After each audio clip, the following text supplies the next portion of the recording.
여러분 안녕하세요. 자, 오늘은 지난 시간에 뒤를 이어서 교과서 154에서 156페이지에 해당되는 중국의 근대화와 관련된 내용에 대해서 살펴보도록 하겠습니다. 지난 시간까지는 우리가 바로 이제 인도 지역에서의 근대화, 그 다음에 식민지화가 어떻게 진행되었었는지에 대해서 한번 살펴보도록 했었었죠. 이번 시간에 바로 중국의 근대화와 그 다음에 반식민지화가 어떻게 진행되었었는가에 대한 내용에 대해서 살펴보도록 하겠습니다. 전반적으로 완전하게 다 들어맞는 건 아니지만 여기 나와 있는 여러 가지 사건들은 사실상 역사의 흐름에 따라서 이렇게 제시가 된 것이니까 이런 흐름에 따라서 여러분들이 생각을 해주면 좋을 것 같다는 건 생각이 드네요. 좀 내용이 많으니까 지금부터 한번 더 빠르게 살펴보도록 하겠습니다. 프린트는 21페이지입니다. 자, 1번.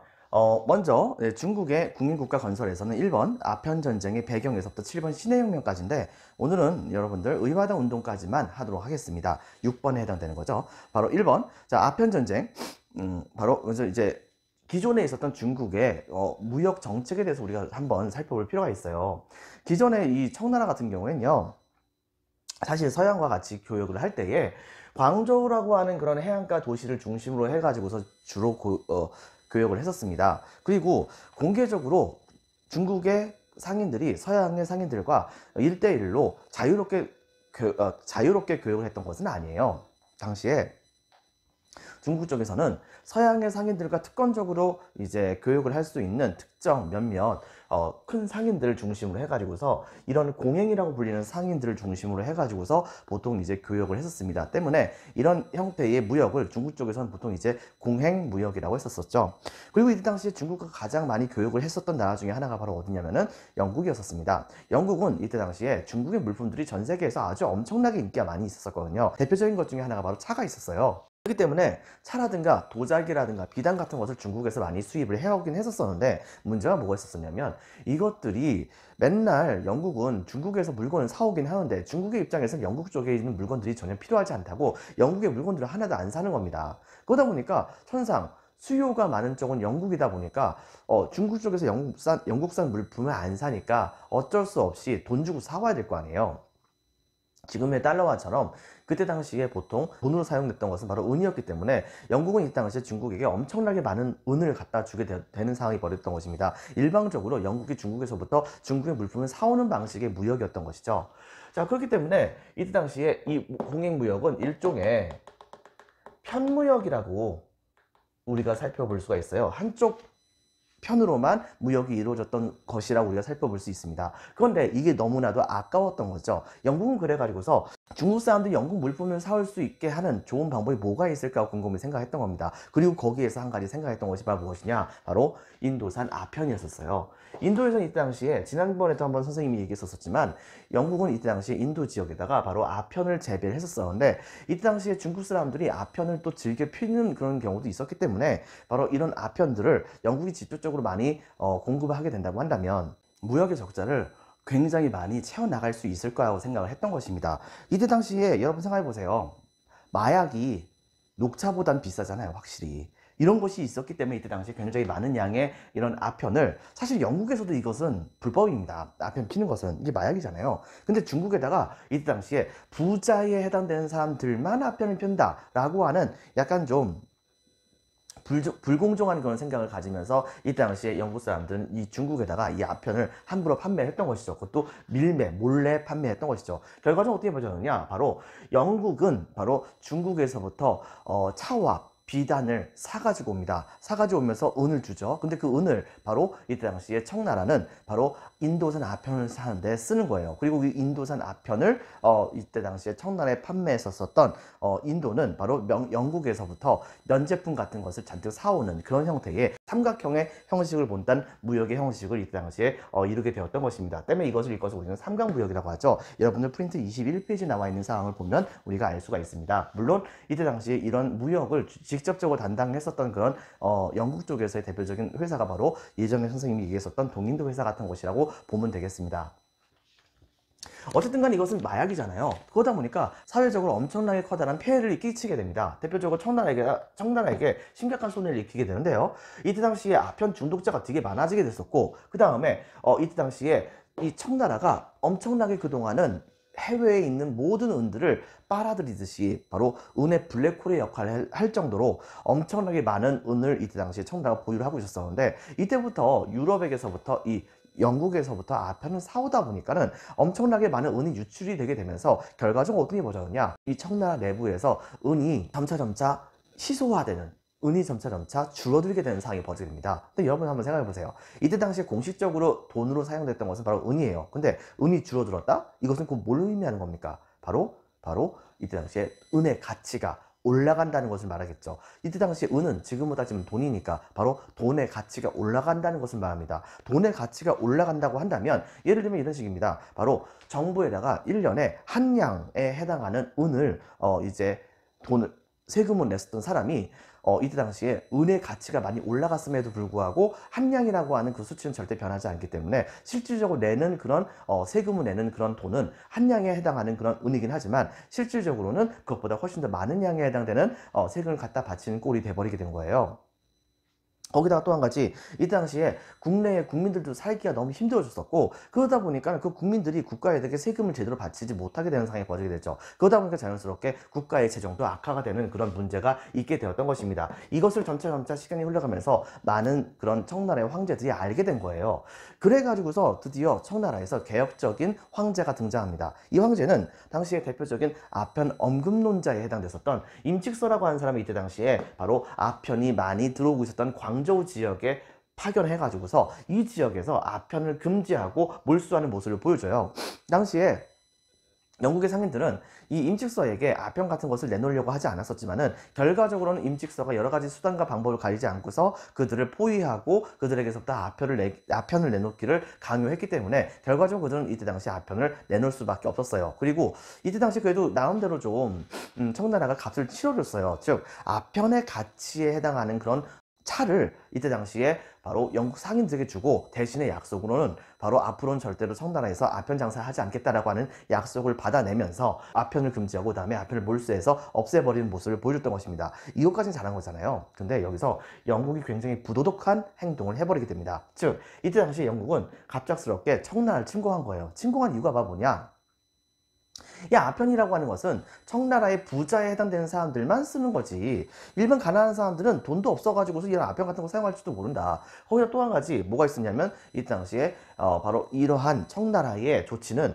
이른바 자유무역이 굉장히 중요한 가치라고, 지켜야 되는 가치라고 생각했던 영국의 입장에서 봤을 때는 아편을 함부로 청나라가 뺏어가고 없애버리고 교육을 하지 못하게 한다? 이것은 자유무역의 가치를 훼손시킨 것이다 라고 하면서 이거에 트집을 잡아가지고서 이때 당시에 대규모로 청나라를 침공하는 사태가 벌어지게 됩니다. 그런데 문제는 뭐냐, 이때 당시에 이 영국의 함대는 전 세계 최강이었었어요. 근데 이때 당시 청나라의 경우에는 그때서 돛을 단 배에다가 대포를 실은 정도밖에 안 되는 상황이었습니다. 이때 당시에 바로 이 영국의 함대들보다도 이 대포의 성능도 턱없이 부족했을 뿐더러 이때 당시 영국에게 전혀 대항할 수 있는 수준이 안 됐던 거예요. 결과적으로 어떤 일이 벌어졌느냐, 이때 당시에 청나라는 영국에게 해군들이 완전히 박살납니다. 그리고 일부 영국군은 이때 당시에 상륙까지 하게 되었었죠. 결과적으로는 여러 차례 걸쳐 가지고서 이제 청나라가 이 영국을 상대했지만 결과적으로 패배하게 되자 어쩔 수 없이 영국의 요구사항을 들어줘 가지고서 난징 조약이라고 하는 조약을 맺게 되면서 영국은 침공을 이제 중단을 하게 됩니다. 이 조약의 내용은 바로 무엇입니다? 바로 첫 번째, 영국은 이 당시 산업혁명이었습니다. 그런데 이때 당시 이 산업혁명을 통해서 생산을 해냈었던 영국산 물품들을 청나라에게 판매를 하고 싶은데, 이때 당시에 이 청나라가 광저우 한 군데만 개방을 했기 때문에 영국산 물품이 좋은 줄 중국 사람이 모른다 이거예요. 그러다 보니까 중국의 내륙 지방까지, 중국의 여러 개의 항구에다가 영국산 물품을 팔 수 있도록 뚫어놓는다고 한다면 쉽게 중국 사람들이 이때 당시에 영국에서부터 바로 좋은 면제품 같은 것을 사올 수 있을 거라고 생각을 했던 것입니다. 그래가지고 이때 당시에 주로 남쪽 지방에 해당하는 곳에다가 5개의 항구를 개항을 하고, 그 다음에 이때 당시에 많은 양에 해당한 배상금을 청나라 정부가 영국에게 제출을 하기로 했었습니다. 더불어서 바로 일부 땅을 할양을 했었죠. 이때 당시에 이 홍콩이 할양이 됐었고, 그것은 얼마 전까지 바로 이 영국의 영토에 해당되는 곳이었습니다. 지금 이제 중국이 다시 여기를 되찾긴 했지만요. 그 다음에 바로 이 청나라의 특권적인 상인이었던 공행이라고 하는 제도를 없애버립니다. 그리고 또 한 가지 치외법권이라고 하는 것을 인정해줘요.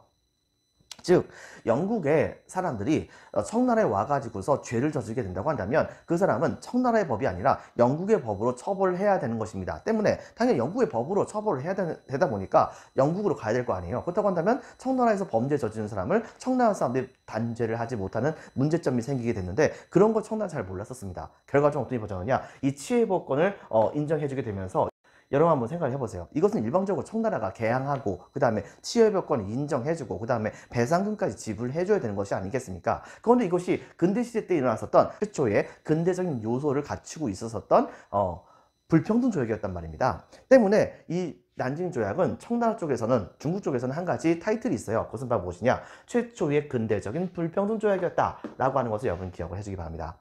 근데 이제 문제는 뭐냐면 이후에 영국은 자국의 물품들이 되게 잘 팔릴 줄 알았어요. 근데 의외로 잘 안 팔린 거예요. 그래서 생각을 해보니까 이때 당시에 옷이 많이 필요한 지역은 보통 추위를 많이 타는 곳인데 이때 당시에 개방이 되었던 곳은 대체로 보면 남방 지역이었단 말이에요. 그러다 보니까 추위를 잘 타는 북방 지역까지를 개항을 해야겠다고 생각했던 겁니다. 근데 여러분 기억나나 모르겠는데 청나라의 수도가 바로 베이징이잖아요. 북쪽이란 말입니다. 그러다 보니까 북쪽 근처에다가 항구를 개항하게 된다고 한다면 청나라 입장에서는 바로 적들에게 서울로 쳐들어올 수 있는 길을 열어주는 거나 마찬가지가 되니까 이것을 굉장히 꺼려했겠죠. 그래가지고서 영국이 계속해서 베이징 근처에다가 개항을 해달라고 요청했지만 청나라는 이것을 끝까지 거부를 했단 말입니다.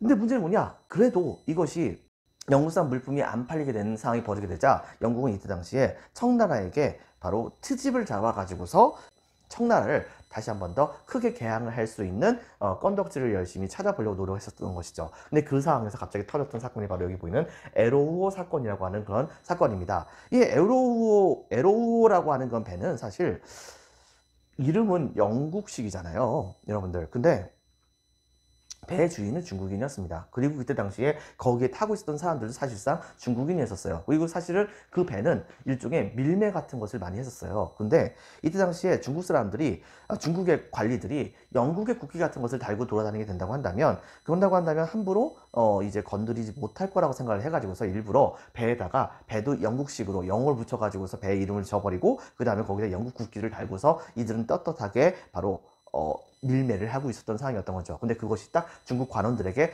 발각이 된 겁니다. 결과적으로 어떻게 벌어졌느냐, 중국 관리들은 이때 당시에 이 에로우호를 찾아내서 그들을 이때 당시에 체포하고 그 다음에 그 안에 있었던 많은 밀수품들을 전부 다 압수하는 조처를 취하게 합니다. 그 영국인 한 명도 없었거든요, 여러분들. 자, 그런데 여기서 이제 문제가 뭐가 생기게 되냐면 당시에 바로 이 에로우호에 달려 있었던 깃발이 바로 영국 국기였었잖아요. 그런데 이때 당시에 바로 이 관원들이 영국 국기를 내리면서 이걸 밟았다는 거예요. 그러자 국기에 대한 모독이다 라고 하면서 쳐들어왔던 게 바로 이 에로우호 사건을 통한 제2차 아편전쟁입니다. 근데 때마침 프랑스는 자칭 천주교의 수호자를 칭하고 있었는데 당시에 중국 안에서 천주교를 전파하는 것은 이때 당시에 그 법으로 금지되어 있었습니다. 근데 프랑스 선교사들이 중국 안에 들어와 가지고서 천주교를 전파하다가 그만 중국 관원들에게 잡혀가지고서 죽임을 당하는 사건이 터지게 된 거예요. 그러자 프랑스의 입장에서도 바로 이 청나라를 좀 혼쭐을 내줘야겠다는 생각을 하게 됐던 것이죠. 결과적으로 어떻게 보자느냐, 바로 청나라를 혼쭐을 내주겠다고 하는 부분에서 서로 이제 이익이 맞아 떨어졌었던 영국과 프랑스가 같이 연합을 해가지고서 이때 당시에 제2차 아편전쟁을 터뜨리게 됩니다. 근데 청나라는 여전히도 바로 이러한 전쟁에 대해서 준비가 안 돼 있었습니다. 때문에 너무나도 쉽게 바로 텐진 조약이라고 하는 조약을 맺게 되는 상황이 벌어졌었는데 문제는 뭐냐, 이 텐진 조약을 맺게 되면서 청나라가 이때 당시에 엄청나게 패배를 했었으니까, 그러니까는 국경 근처에서 개항을 조금 하는 방식으로 해가지고서 그냥 조약을 맺고 화해를 하려고 하는 생각을 가지고 있었었는데 텐진 조약에서 요구했던 사항이 너무나도 심각했던 겁니다.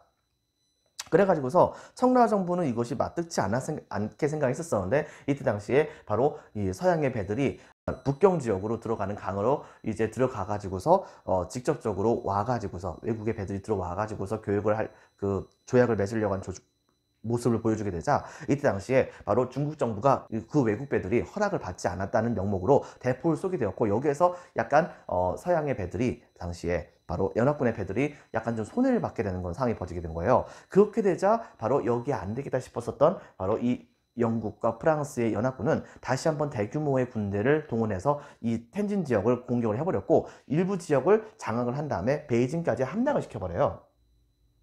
베이징까지 함락을 딱 시켜버리게 되자 이때 당시에 베이징은 이런 식으로 함락되는 것은 완전 처음이잖아요. 그러다 보니까는 어쩔 수 없이 황제가 수도가 이제 함락당했으니까 다른 지역으로 일단 도망을 하고 베이징에 있었던 엄청나게 많은 궁궐들과 그 다음에 보물들이 전부 다 싹 다 약탈되거나 불타버리는 그런 모습을 보여주게 되었던 것입니다. 근데 문제는 뭐냐면 당시에 중국은 수도만 함락당했지 나머지는 전부 다 건재했던 것이에요. 그 다음에 중국의 입장에서는 근데 수도를 뺏겼다는 게 얼마나 커다란 창피입니까? 근데 유럽의 경우에는 당당하게 바로 중국의 수도를 함락시키긴 했었지만 중국 전체를 점령할 자신은 없었던 거예요. 그 반발이 너무 심각했거든요. 그래가지고서 양쪽에서 서로 자존심 싸움을 벌이고 있기는 한데 서로 이제 그만 화해했으면 좋겠다는 걸 생각을 하게 됐던 것이에요. 근데 이때 갑자기 짠 하고 나타났었던 중재의 역할을 했었던 나라가 바로 어디냐면 러시아였습니다. 당시에 러시아는 바로 이 상황을 파악을 하고서 청나라와 그 다음에 영국과 프랑스 연합군을 서로 중재를 해줘요. 그래가지고 결과적으로 맺었던 조약이 바로 여기 보이는 베이징 조약이라고 하는 조약입니다. 이 조약에서는 청나라는 다시 한번 또 이 영국과 프랑스에게 배상금을 이때 당시에 제공합니다. 그리고 프랑스의 요구 조건이었었던 그리스도교의 포교를 허용을 하죠. 그리고 또 한 가지 이때 당시에 아예 외국의 그 다음에 그 사신들 있죠, 외교관들이 바로 베이징에 와가지고서 머물면서 본국과 같이 연락을 하면서 중국 정부와 외교적인 교역을 하는 모습을 보여주게 되었던 것입니다. 외국 공사 베이징 주재를 허가를 해줍니다. 그리고 북쪽 지역까지 포함해가지고서 다 10개 정도에 해당하는 항구를 개항하는 모습을 보여줬었고, 바로 홍콩 근처에 있었던 이제 우리말로 하면 구룡반도죠, 바로 중국말로 하면 주릉반도라고 하는 지역까지 이 당시에 할양을 해가지고서 넘기는 모습을 보여주게 되었던 것입니다. 그렇게 하면서 대신에 영포연합군은 당시에 이 청나라 정부에게 베이징을 다시 돌려줬죠.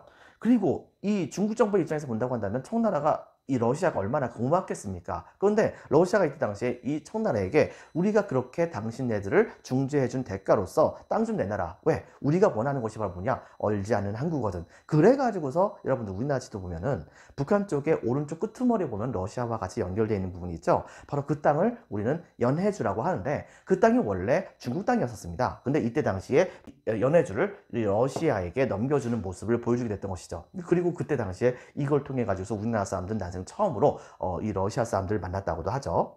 자, 이렇게 2차 아편전쟁이 터졌을 때에 근데 중국이 너무나도 쉽게 패배를 하게 됐어요. 근데 그 이유가 왜 그런 것이냐? 바로 중국 내부에서 태평천국 운동이라고 하는 반란이 일어났기 때문이었습니다. 당시 태평천국 운동은 되게 좀 어이없게 일어났던 사건이긴 했었어요. 먼저 상황은 어떤 상황이었냐? 중국 정부가 그동안 정치를 정말 잘했었다고 했었잖아요. 근데 시간이 흘러가면서 막대한 양에 해당하는 배상금을 서양 열강에게 갖다 줘야 되는 상황이 벌어지다 보니까 청나라 정부가 당장 돈이 없으니까 어떻게 했냐면 백성들에게서부터 추가적으로 세금을 더 많이 걷게 되는 모습을 보여주게 됩니다. 그리고 그 돈을 가지고서 바로 이 유럽 열강에게 이제 배상금을 지불하게 됐던 것이죠. 당연히 세금이 인상되다 보니까 백성들이 살기 힘들었었어요. 더불어서 또 한 가지, 이때 당시에 아편이라든가 그다음에 영국산 면직물 같은 것이 수입돼 가지고서 은이 너무나도 유출이 많이 됐었고, 이것 때문에 바로 이 청나라의 물가가 올라가게 되면서 결과적으로 농민의 삶도 굉장히 떨어지게 되는 사태가 벌이게 되었던 것입니다. 이런 상황에서 원래는 과거 시험을 보러 갔었던 선비였다 볼 수 있겠죠. 신사 계층이었던 사람. 근데 몰락한 신사라고 볼 수 있어요. 근데 여러 번에 걸쳐 가지고서 바로 시험을 받는데도 불구하고 계속 떨어지는 겁니다. 그래가지고서 돌아오는 과정 중에서 홍수전이라고 하는 사람이 오다가 크리스트교 선교사들이 배포하고 있었던 바로 크리스트교의 교리를 바로 이제 알려주는 그런 책을 받게 된 겁니다. 그리고 그것을 열심히 한번 봤었죠. 봤는데 어느 날 갑자기 잠을 자는데 꿈을 꾼 겁니다. 근데 엄청나게 열병이 걸렸었대요. 근데 잠을 자면서 꿈을 꿨는데 거기에서 갑자기 꿈속에서 웬 신이 나타나가지고서 뭐라고 얘기냐면, 홍수전아, 너는 내 아들이다, 이렇게 하는 거예요. 그래가지고 당신 누구십니까? 이렇게 얘기했더니 나는 바로 크리스트교 쪽에서 얘기하는 여호와니라 라고 얘기하는 겁니다. 크리스트교 쪽에서의 신인 거죠. 자, 그리고 그럼 예수는 누굽니까? 그랬더니 예수가 바로 네 형이야, 이렇게 얘기한 겁니다. 뭡니까 여러분들? 결과적으로 이것을 믿었었던 이 당시 홍수전은 바로 크리스트교를 사상적인 기반으로 삼아 가지고서 대대적인 그러한 반청 운동을 벌이게 됩니다.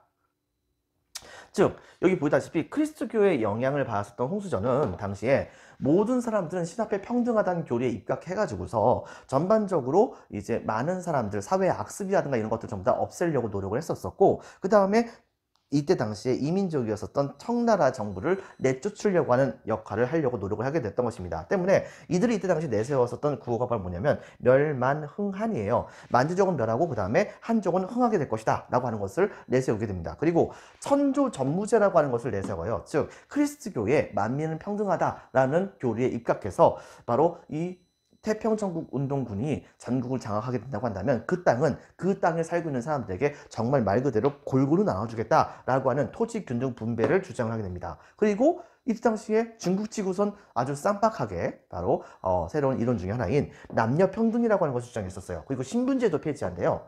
그리고 여성들을 옥죄고 있었던 악습 중에 하나죠. 즉 여자가 굉장히 어린 나이가 되었을 때 그 아이의 바로 발을 엄청나게 압박붕대 같은 것을 꽁꽁 싸매가지고서 더 이상 자지 못하게 해가지고서 기형적으로 만듭니다. 그렇다고 한다면 작은 발을 갖고서 돌아다니는 여성의 경우에는 발이 아플 거 아니에요. 그래가지고서 이 발이 아픈 것 때문에 땅을 디딜 때마다 뒤뚱뒤뚱 거리는 모습을 보여주는데 그것을 이때 당시 청나라 남자들은 좀 매력이라고 생각했던 것입니다. 근데 그렇기 때문에 바로 어린 여자아이의 발을 엄청나게 꽁꽁 싸매가지고서 자라나지 못하게 만든 악습이 바로 뭐냐면 전족이라고 하는 건데 이것은 바로 여성들을 굉장히 핍박하는 것이라고 생각했기 때문에 이들은 이때 당시 전족을 폐지하자고 주장하게 됩니다. 그리고 만주족에 반하는 그런 입장에서 바로 만주족의 특징이라고 볼 수 있었던 풍습, 변발이라고 하는 것을 폐지하겠다라고 딱 선언한 거예요.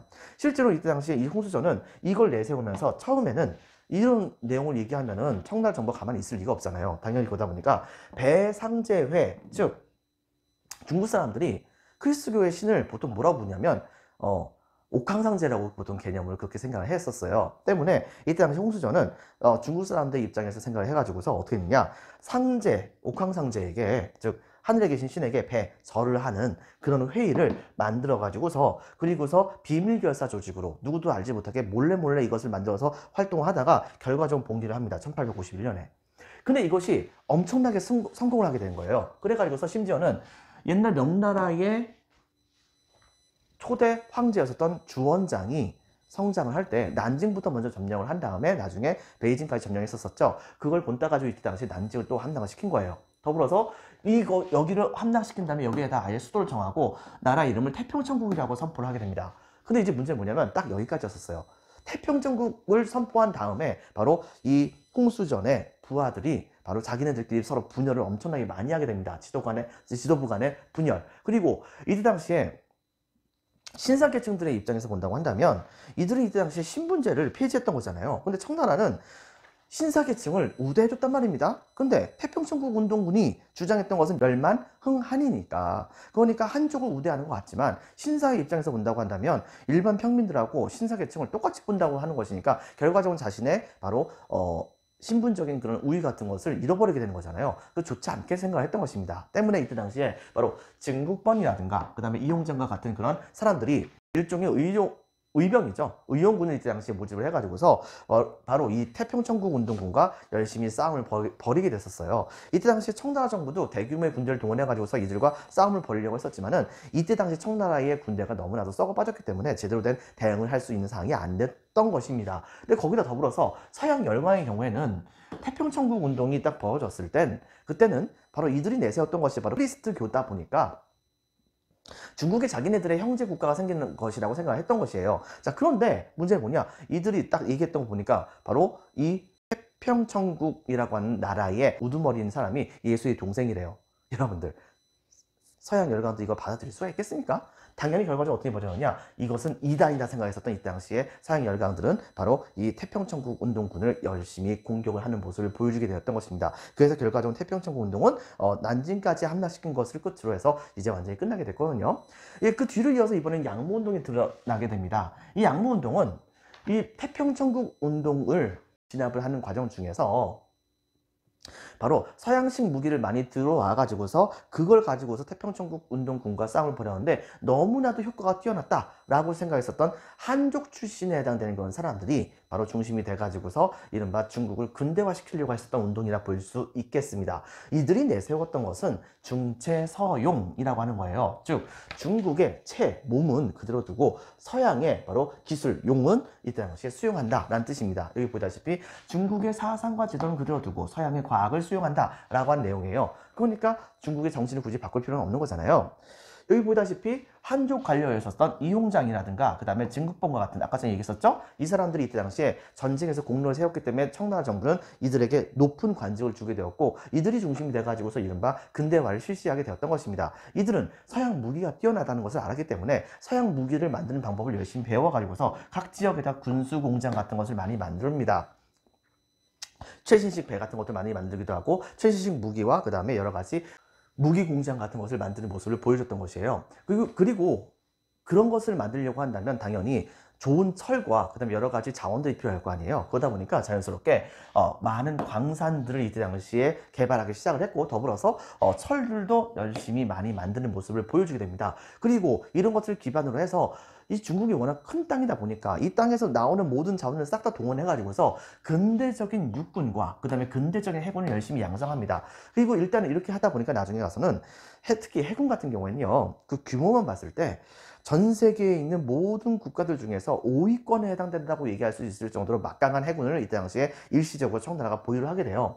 그리고 바로 이러한 신식 무기 같은 것을 활용하려고 한다면 그런 무기 같은 것을 활용하는 것을 배웠었던 인재를 키워야겠죠. 그러다 보니까 이때 당시에 신식 학교도 많이 설립을 했었어요. 근데 문제는 뭐냐? 서양의 과학기술이 발달했던 것은 서양의 제도가 담보가 되어 있었기 때문에 그것을 기반으로 해가지고서 발달했던 것입니다. 하지만 서양의 발달된 기술만을 수용하게 된다고 한다면 그런다고 한다면 이때 당시에 바로 그 나라의 제도와 정신과 맞지 않는 서양의 과학기술들은 수용이 제대로 안 될 것이고 그렇게 된다고 한다면 제대로 된 서양의 과학기술 수용이라고 얘기할 수가 있겠습니까? 결과적으로 어떻게 벌어졌느냐? 제도의 개혁이 담보되지 않은 상태에서 서양의 과학기술만 수용한다는 것은 말도 안 되는 소리였던 것이죠. 근데 그나마 권력을 잡았던 사람들은 이용장이라든가 진국본 같은 사람이 아니었습니다. 만주족 출신에 해당됐었던 보수적인 그런 세력들이 이때 당시에 권력을 장악하고 그때 위기가 일어날 때마다 이런 한인 관료들에게 조금 개혁해봐 뭐 이런 식으로 시행을 했던 것이에요. 더불어서 이때 당시에 어린 황제의 자리에 올려놓고 그 다음에 권력을 잡았었던 이 서태후라고 하는 사람이 사치를 너무나도 심하게 부려요. 어느 정도냐면 군대에서 총알이라든가 대포라든가 혹은 배 같은 것을 열심히 수리하기 위해서 필요한 돈이 있죠. 근데 그 돈을 군대에다 안 주고 궁궐 꾸민 데서 써버리는 겁니다. 이런 식으로 하다 보니까 군대들이 나중에 전쟁터에 나갔을 때 제대로 된 대포라든가 무기 같은 것이 없는 상태에서 적들과 맞이해서 싸우게 되는 상황이 벌어졌던 것입니다. 그런 군대가 제대로 싸울 수가 있겠습니까? 여러분들 결과적으로 어떻게 보자면요 바로 우리나라에서 바로 동학농민운동군을 진압하기 위해서 청나라와 일본 쪽에게 정확히 얘기하면 청나라에게 이것을 진압하기 위해서 군대 좀 보내주세요 라고 편지를 보냈었었는데 바로 이때 당시에 일본이 같이 우리나라에게 군대를 파병하면서 결과적으로는 우리나라에서 바로 청나라와 일본이 전쟁을 벌이는 사태가 벌어지게 됩니다. 근데 여기에서 일본은 청나라를 완전히 박살을 내버려요. 이것 때문에 청일전쟁의 패배로 해서 완전히 이 양모운동은 이런 방식으로 개혁하면은 나라 망한다는 것을 제대로 알려주게 됐던 것입니다. 결과적으로 이것 때문에 이때 당시에 충격을 받았었던 이 중국 정부는 새롭게 이때 당시에 황제가 됐던 사람을 중심으로 해가지고서 이른바 개혁 정책을 본격적으로 실시를 하게 됩니다. 그 개혁 정책이 바로 뭐냐면 여기 보이는 변법 자강 운동이라고 하는 거예요. 1898년에 일어났었던 사건입니다. 연도수를 굳이 외우지는 않아도 돼요. 여러분들 참고적으로 얘기하면. 결과적으로 이때 당시에 청나라는 청일전쟁에서 동아시아에서는 그래도 청나라가 대빵이지 뭐 이런 식의 생각을 갖고 있었었는데 섬나라 일본에게 패배한 거예요. 얼마나 창피합니까? 근데 일본이 이때 당시에 근대화를 되게 빠른 속도로 진행했던 것은 맞는데 청나라가 근대화를 진행했던 방식하고 일본이 근대화를 진행했던 방식이 완전 달랐던 거예요. 즉 청나라의 경우에는 중국의 사상과 제도를 그대로 두고 서양의 과학만 수용하는 방식이었던 데 비해서 일본의 경우에는 머리끝부터 발끝까지 전부 다 싹 다 서양을 본따려고 노력을 많이 했던 것입니다. 그렇다 보니까 되게 빠른 속도로 근대화를 이룰 수가 있었던 것이죠. 그런 것을 봤었던 이때 당시 청나라 입장에서는 바로 그러한 일본의 근대화를 본따자고 주장을 했던 것입니다. 그리고 이미 이 청나라는 종이호랑이가 돼버렸어요. 즉 중국의 영토와 이권 같은 것들은 전쟁에 승리했었던 일본과 그 다음에 서양에게 야금야금 먹히고 있는 건 상황이었습니다. 때문에 이때 당시에 바로 이 청나라는 일본의 메이지 유신이라고 하는 근대화 개혁 정책을 본따서 자기네들도 제대로 된 개혁 정책을 펼치자고 이때 당시에 새로운 지식인들이 등장해서 활약을 하게 됩니다. 대표적인 사람이 여기 보이는 캉요웨이라고 하는 사람이에요. 또 한 가지 그 제자였었던 량치차오, 혹은 이제 우리말로 하면 강유위라고 하는 사람이고, 량치차오는 양계초라고 하는 사람인데요. 이 사람도 이때 당시에 일본의 메이지 유신을 본받습니다. 본받아가지고서 일본의 형식대로, 지금 일본도 마찬가지긴 하죠. 즉 입헌군주제를 실시하자고 주장을 합니다. 두 번째, 바로 그때까지 계속해서 존재했었던 유교적인 지식인만을 뽑고 있었던 인재 선발 제도인 과거제를 폐지하자고 주장합니다. 그리고 그래서 이제 안 뽑아요. 그리고 대신에 인재는 서양식 교육을 받은 사람들만 바로 인재로 뽑을 수 있도록 조치를 취하려고 했었습니다. 그리고 군대도 완전히 이제 최신식 군대를 마련하려고 노력했었습니다. 신식 군대를 열심히 양성을 하는 등 여러 가지 개혁 정책을 펼치게 됐었죠. 근데 이제 문제가 뭐가 있었냐면, 이때 당시에 청나라의 황제가 캉유웨이와 그 다음에 량치차오를 적극적으로 지지를 해줘가지고서 근대화 개혁 정책을 펼친 것은 맞는데, 근데 문제는 청나라의 황제에게 권력이 없었어요. 즉 이 당시에 정부는 사실상 일단은 이선으로 물러났었던 서태후의 손아귀에 다 있었던 것이었었죠. 근데 이때 당시에 캉유웨이와 량치차오는 바로 근대화 개혁 정책을 펼치려고 한다면 현재 서태후가 임명했었던 여러 명의 그런 대신들을 함부로 잘랐었어야 됐습니다. 그런데 이때 당시에 청나라의 황제가 이들의 말을 들어가지고서 서태후의 허락을 받지 않고서 서태후의 사람이라 볼 수 있었던 몇몇 대신들을 자르는 사태가 벌어지게 된 거예요. 이렇게 하게 된다고 한다면 정권을 저들에게 넘길 것이라고 생각했었던 이때 당시에 서태후가 바로 쿠데타를 일으켜버립니다. 그래가지고서 이때 당시에 황제를 한 곳에다가 유폐를 시켜버리고 가둬버리고, 그 다음에 군대를 동원해가지고서 이때 당시에 이 근대화 변법 작원 운동 자체를 원상토 되돌려버려요. 그리고서 이때 당시에 바로 이 캉유웨이와 량치차오는 더 이상 청나라에서 있다가는 그대로 목이 잘릴 것 같으니까 해외로 망명을 하는 건 사태가 벌어지게 되었던 것입니다. 즉 무술정변이라고 하죠. 이렇게 근대화를 시행했었던 개혁이 한 100일 정도 이루어졌기 때문에 이때 당시 캉유웨이가 권력을 잡았던 그 시간을 읽어서 우리는 뭐라고 보냐면 100일 천하라고 얘기를 하기도 합니다. 어쨌든 간에 이렇게 되면서 청나라의 급격한 근대화는 완벽하게 실패를 하게 되었던 것이죠. 근데 문제는 뭐냐? 그렇다고 한다면 이런 근대화를 하지 않은 상태에서 서태후에게 무슨 대안이 있었느냐? 전혀 없었다는 겁니다. 다만 권력 뺏기는 게 싫었을 뿐이죠. 자, 그런 상황이었는데 어떤 일이 벌어졌느냐? 갑자기 바로 의화단 운동이라고 하는 사건이 터지게 됩니다. 즉 의화단 사건은 중국의 산둥 지방을 중심으로 해서 있었던 사건이에요. 이들은 이때 당시에 엄청나게 서양 열강들과 일본과 같은 건 나라들이 바로 청나라를 침탈하는 거에 대해서 진절머리를 내고 있었습니다. 근데 이들은 약간의 미신이 좀 있었어요. 즉 청나라의 영토에 대해서 이권과 그 다음에 영토, 이것에 대해서 열강들이 계속해서 침탈을 하고 있었고, 그 다음에 전혀 중국 사람들과 맞지 않다고 생각했었던 크리스트교가 너무나도 확산을 빨리 하는 겁니다. 더불어서 열강들이 이권을 침탈하고 그 다음에 또 한 가지 영토도 침탈하는 상황에서 농민들의 삶이 좋았을 리가 없잖아요. 당연히 그러다 보니까 농민들의 삶이 너무나도 악화됩니다. 이렇게 되다 보니까 이거에 대해서 화가 났었던 많은 농민들은 들고 일어나게 됐던 것이죠. 이른바 반외세 운동을 벌이게 되었던 것입니다. 결과적인 전개가 어떻게 진행이 됐었느냐? 먼저 산둥 지역의 의화단이라고 하는 단체가 조직이 되게 돼요. 이들은요, 자기네들 생각했을 때 중국에서 유명한 예를 들면 관우신이라든가, 그 다음에 또 하나 뭐 손오공이라든가, 그 다음에 뭐 저팔계 혹은 뭐 수호지에서 나오는 여러 명의 영웅들, 이런 사람들을 신으로 모시고 그런 사람들이 도움을 줘가지고서 그래서 서양에 있는 여러 개의 열강 세력들을 다 내쫓을 것이다, 뭐 이런 식의 이때 당시에 상상을 했던 것입니다. 그렇게 해가지고 이들은 바로 청나라를 도와서 서양을 물리치자라고 하는 부청멸양이라고 하는 것을 주장을 하게 돼요. 그리고서 이걸 내세우면서 처음에는 그냥 치안상에서 문제만 일으켰을 뿐인데 이건 나중에 대대적인 반란까지 일어나게 됐던 것이거든요. 이들은 이 당시에 각 지역을 돌아다니면서 이미 여러분도 알다시피 프랑스 선교사들이 그리스도교를 전파하는 것을 인정받았었잖아요. 근데 선교사들 전부 다 살해합니다.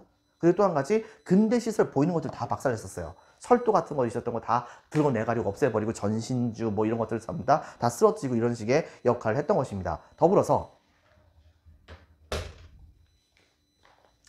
그 지역에 있던 외국인들을 공격해가지고 함부로 죽이는 모습을 보여줬었어요. 때문에, 근데 문제는 이것은 백성들이 들고 일어난 것이기 때문에 이때 당시에 서양 열강들은 청나라 정부에게 야, 의화단 너무 지금 까불고 있다. 그러니까 청나라 정부요 군대를 동원해가지고서 쟤네 좀 빨리 좀 진화 좀 해 라고 얘기했거든요. 근데 문제는 뭐냐, 이들이 주장했던 내용이 바로 뭐냐면 부청변형이잖아요.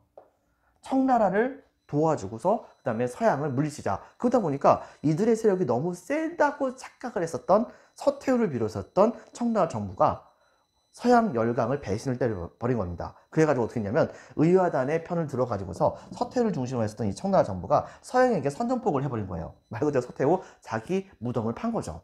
결과적으로 어떻게 버졌느냐, 이 거기에 질려버렸었던 이때 당시에 서양은 영국과 독일, 뭐 그 다음에 일본 등과 같은 8개의 국가들이 연합을 해가지고서 대대적으로 이때 당시에 의화단을 진압을 했고요. 그 다음에 의화단과 같이 바로 서양 열강들과 싸움을 벌이고 있었던 청나라 군대도 박살을 내가지고서 다시 한 번 더 베이징을 함락시키는 모습을 보여주게 됩니다. 여기에서 거의 베이징이 함락되기 직전에 바로 청나라 정부는 그때 가서야 우리가 이제 잘못 생각했다, 바로 의화단을 진압하겠다라고 딱 선언하면서 결과적으로는 이미 서양 열강에게 신뢰성 다 떨어지게 된 상황인데, 그런데 그때 가가지고서 바로 의화단을 진압하겠다는 약속을 해주게 되는 거죠. 결과적으로는 의화단 확실하게 진압당하게 되고, 그 다음에 뒤를 이어서 바로 청나라는 다시 한 번 더 서양 열강들과 굴욕적인 그런 조약을 맺게 됩니다. 이른바 이것이 신축조약이라고 하거든요. 이 신축조약은 바로 외국 군대가 지금까지 단 한 번도 바로 중국의 수도였던 베이징에 주둔한 적이 없었었는데 청나라 정부 못 믿겠으니까 여차하면 군대 동원해서 청나라 황실을 겁박을 해버리겠다, 뭐 이런 식의 태세를 보일 수 있도록 외국 군대가 베이징에 주둔하는 것을 허용을 해줍니다. 거기에 더불어서 배상금을 지불하는 것은 또 다른 옵션이라 볼 수 있겠죠. 자, 일단 여기까지 하도록 하겠습니다, 여러분들. 자, 그래서 내용을 먼저 보도록 할게요. 프린트 21페이지 보면 다음과 같은 것을 외워볼 수가 있겠습니다. 1번 중국의 국민국가 건설, 1번 아편전쟁의 배경에서 신해 혁명까지 해서 본다고 한다면 오른쪽에 나와 있는 도표에다가 별표 하나 쳐주세요. 초기 무역, 그 다음에 삼강무역. 예, 초기 무역 이제 편무역이라고도 합니다. 편무역. 자, 아편전쟁에다가는 먼저 배경 별표 하나, 광저우 밑줄 빈칸에 적겠습니다. 공행무역을 해왔던 청과 영국 간의 무역, 이것을 편무역이라고 하는데요. 편무역이다 박스. 이것 때문에 이제 심각한 적자였었던 영국이 밑줄 칩니다. 인도산 무엇이죠? 바로 아편을 청에 밀매하여 이익을 얻는 삼각무역을 실시를 하게 됩니다. 여기에 청나라는 커다란 손해를 얻게 되었었고, 이 삼각무역 때문에 인도산 아편들이 잔뜩 청나라에 들어오게 되면서, 그러면서 동그라미 1번 아편 중독자 급증, 동그라미 2번 아편으로 인한 사회 문제가 너무 심각하게 됩니다. 동그라미 3번 그리고 심각한 빈칸에 적겠습니다. 유출로 인한 재정난. 자, 별표 2개 반. 아편전쟁, 제1차 아편전쟁입니다. 청은 동그라미 1번 광저우에서 빈칸에 적겠습니다. 사람 이름이죠. 임칙서. 다시 한번 임칙서를 파견하여 밑줄 치겠습니다. 아편 밀매 금지, 아편 몰수. 영국의 침공이 있게 되었고, 이 침공의 명분이 뭐였냐면 동그라미 2번 자유무역을 막는다는 명분이었습니다. 빈칸에 적겠습니다. 자유무역. 동그라미 3번 영국이 결과적으로 승리하게 됐었고, 별표 2개 칩니다. 난징조약. 동그라미 1번 바로 상하이 등 5개의 항구를 개항하고, 동그라미 2번 배상금을 지불합니다. 동그라미 3번 홍콩을 할양하고, 동그라미 4번 공행을 폐지하죠. 그리고 5번째 빈칸에 적겠습니다. 바로 치외법권을 인정시킵니다. 결과적으로 이것은 타이틀이 있었다고 했었죠. 중국의 최초의 근대적 조약은 아닙니다. 근데 중국 최초의 빈칸에 적겠습니다. 근대적 불평등 조약입니다. 중국 최초의 근대적 불평등 조약이라는 거 기억해 주세요. 두 번째 별표 1개 반. 2차 아편전쟁에선 영국에다 박스. 자, 무역 상황 개선이 안 돼서, 자, 밑줄 치겠습니다. 청을 더 개방시키고자 빈칸에 적겠습니다. 에로우호. 화살이란 뜻이죠. 자, 에로우 사건 박스 치겠습니다. 을구실로. 그 다음에 빈칸에 들어갈 말은 프랑스. 자, 프랑스 박스. 프랑스의 경우에는 천주교 박해에 따른 선교사 피살 사건을 구실 밑줄. 이걸 통해 가지고 연합군을 구성하기 위해서 밑줄 치겠습니다. 청의 선전포고. 처음에는 청나라가 잠깐 굴복해서 텐진 조약을 맺었지만 텐진 조약을 맺으러 온 사절단들에게 대포를 쏴버린 바람에 결과적으로 다시 한 번 더 이 명푸 연합군이 공격하게 되었고 그 결과 베이징이 함락을 당하게 됩니다. 그래서 별표 2개 칩니다. 바로 베이징 조약. 베이징 조약에선 동감 1번 막대한 배상금을 지불하고 동감 2번 크리스트교 포교를 허용합니다. 동감이 3번 외국 공사에 빈칸을 읽겠습니다. 베이징 주재. 동감이 4번 10개의 항구를 개항하죠. 동감이 5번 주룽반도 혹은 구룡반도를 할양을 하게 됩니다. 그리고 베이징 조약 안에 들어간 건 아닌데 조약의 주선의 대가로서 러시아가 빈칸을 읽겠습니다. 연해주라고 하는 곳을 차지하게 됩니다. 자, 동감 2번 태평천국 운동을 볼게요. 별표 2개. 배경은 동감 1번 아편전쟁 배상금 지불을 위한 세금 인상. 동감 2번 아편 및 영국산 면직물 수입으로 인한 빈칸을 읽겠습니다. 은 유출로 물가 상승 밑줄. 이것 때문에 농민들의 삶이 어려워졌다고요. 자, 주장에서는 밑줄 치겠습니다. 크리스트교의 영향을 받은 빈칸을 읽겠습니다. 홍수전. 오른쪽에 있는 그 사람이래요. 홍수전이라고 하는 사람이 이것을 창시했고요. 동감 1번 멸만흥한. 이 뜻은 빈칸을 읽겠습니다. 만주. 자, 만주족을 몰아내고 한족 국가를 세우자라고 하는 주장이고요. 동감 2번 천조전무제. 오른쪽에 적혀 있죠. 천조전무제라고 하는 토지를 균등 분배해서 경작하자라고 하는 주장. 동감이 3번 남녀평등 주장. 동감이 4번 신분제 철폐. 동감이 5번 전족 폐지. 즉 동감이 2번에서부터 5번까지 해당된다는 것은 바로 크리스트교의 모든 사람들은 전부 다 신 앞에 평등하다라고 하는 이론에 입각해서 이런 제도를 만들겠다고 선언을 했던 것이라 보면 되겠습니다. 동감이 6번 이번엔 변발을 폐지하겠다 얘기했었죠. 동감 6번 변발 폐지 등을 내세움. 경과에서는 동감 1번 홍수전이 배상제회라고 하는 비밀 결사 조직을 만든 다음에 봉기를 하게 되었고 동감 2번 난징 점령 후 도읍을 삼았었습니다. 그리고 빈칸을 적겠습니다. 태평천국을 선포했는데 동감이 3번 결과적으로는 지도부 간의 내분으로 분열됐었고 동감이 4번 바로 한족 출신의 빈칸을 적겠습니다. 의용군 서양 의용군과 그 다음에 서양 열강의 공격으로 멸망하게 됩니다. 이 의용군의 대표적인 사람들이 바로 좀 전에 선생님이 설명했다시피 증국번이라든가 이홍장과 같은 사람이 여기 포함됩니다. 양모운동에다 별표 2개 쳐주세요. 양모운동의 경우에는 배경은 태평천국 난 진압 과정에서 빈칸을 읽겠습니다. 서양식 무기의 우수성을 인식했었던 사람들이 포인트 22페이지 주장에서는 별표 하나 중체서용 중국의 정신을 그대로 두고 그 다음에 서양의 기술만을 수용하자라고 하는 주장을 하게 됩니다. 밑줄 치겠습니다. 중국의 사상과 제도는 유지하면서 서양의 과학기술을 수용하자. 밑줄. 자, 전기에서는 태평천국 운동 진압 과정에서 공을 세웠었던 동감 1번 한인 관련 누가 있었습니까? 바로 증국번, 그 다음에 이홍장과 같은 사람이 있었었죠. 이런 사람들이 주도했었고 동감 2번 빈칸을 읽겠습니다. 군수산업. 중국이 가장 부러웠던 것이 중국이 가장 서양이 부러웠던 것이 바로 무기니까 바로 군수산업 중심의 공장을 많이 만들게 됩니다. 무기공장, 조선소 같은 것을 많이 만들었었죠. 동그라미 3번 산업시설을 설립합니다. 광산을 개발하고 제철산업 같은 것을 이때 당시에 설립하게 된 겁니다. 동그라미 4번 근대적 육군과 빈칸을 읽겠습니다. 동그라미 4번 근대적 육군과 빈칸을 적겠습니다. 해군 양성합니다. 동그라미 5번 신식학교를 설립하죠. 하지만 실패. 동그라미 1번 제도의 개혁 없이 빈칸을 적겠습니다. 서양 기술. 자, 서양 기술 수용만을 하려고 했었다는 점. 동그라미 1번. 동그라미 2번 중앙정부를 보수파가 장악했다는 점. 그리고 동그라미 3번 이때 당시에 권력자였었던 빈칸을 적겠습니다. 서태후의 극심한 사치가 심각했다는 점. 이것 때문에 체계적으로 추진이 안 됐었고 근대화 정책을 해가지고서 시행했었던 근대화 시설 같은 것을 막 중복해서 만들고 하는 모습을 보여주게 되면서 이때 당시에 효율적인 근대화 개혁 정책이 펼쳐지지가 않았다는 것입니다. 결과적으로 이들은 동감이 4번 청일전쟁의 패배로 개혁의 한계가 노출되게 됩니다. 그래서 실패하게 되었다 볼 수 있겠죠. 네, 동감이 4번에서는 별표 2개 변법 자강운동 배경은 동감이 1번 바로 청일전쟁. 자, 청일전쟁 패배로 일본과 서양의 중국 영토 이권 침탈. 동감 2번 일본의 빈칸을 읽겠습니다. 메이지 유신. 이 메이지 유신의 영향을 받았었습니다. 주장에서는 별표 하나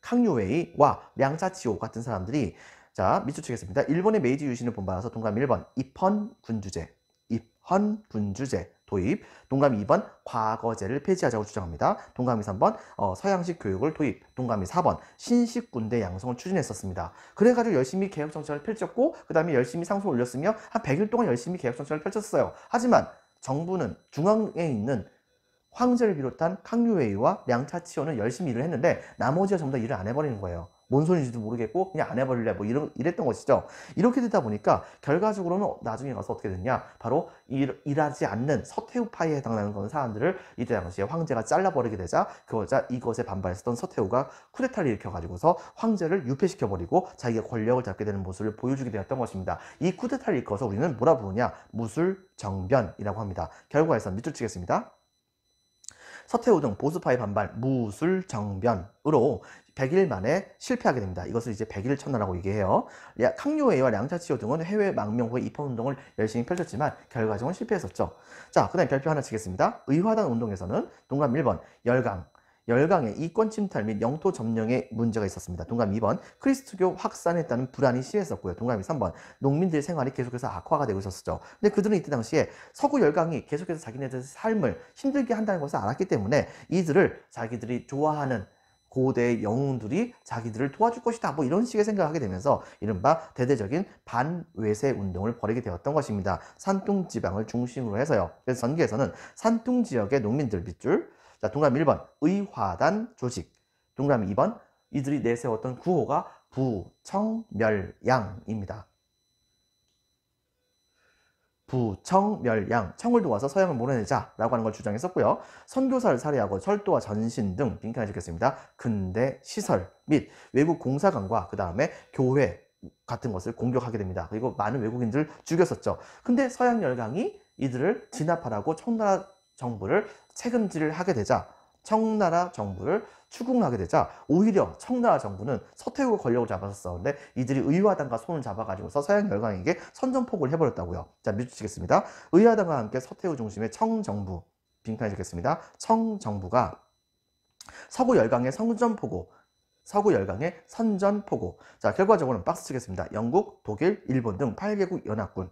박스 치겠습니다. 이들이 구성돼서 밑줄 치겠습니다. 의화단 진압 및 빈칸에 적겠습니다. 베이징 점령. 결과적으로는 별표 하나, 신축조약이라는 조약이 맺어집니다. 여기에서는 동감 1번 외국 군대가 나선 처음 중국의 수도에 주둔이 허용이 되게 됩니다. 빈칸에 적겠습니다. 외국 군대.